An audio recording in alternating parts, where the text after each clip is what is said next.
তিনি নায়িকা অপু বিশ্বাস। তার ড্রেস আপ এক এক সময় এক এক রকম হবে।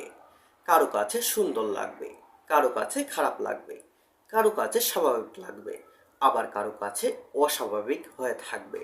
তবে ঈদ একটা সামাজিক উৎসব, তাই শালীনতা বজায় রাখা মহৎ উদ্যোগটা বিতর্কিত হতো না। ঈদের দিনের আয়োজনে উনাকে দেখতে বেশ ভালো লেগেছে।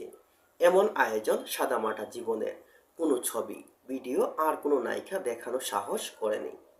সংসারী মনোভাব, মাশাআল্লাহ। বিভিন্ন ধর্মের হয়ে সন্তানের জন্য নিবেদিত। সে যদি কুরবানি না দিয়ে সন্তানকে বাবার কাছে পাঠিয়ে দিত, দায় সেরে নিতেন, কেউ কিছু বলার থাকতো না। মুসলিম হয়ে বাবা সাকিবের টাকা পাঠিয়ে সন্তানের দায়িত্ব পালন করাটা সারেছে। রীতিনীতি, নিয়ম, পারিবারিক বন্ধন বাবা হিসাবে সন্তানকে শিখিয়ে তিনি ব্যর্থ। এমন মুসলিম বেসামাল বেপরোয়া বাবা থাকার চেয়ে এমন কিছু হিন্দু মা মুসলিম মা জাতির প্রতি সম্মানের পথিক।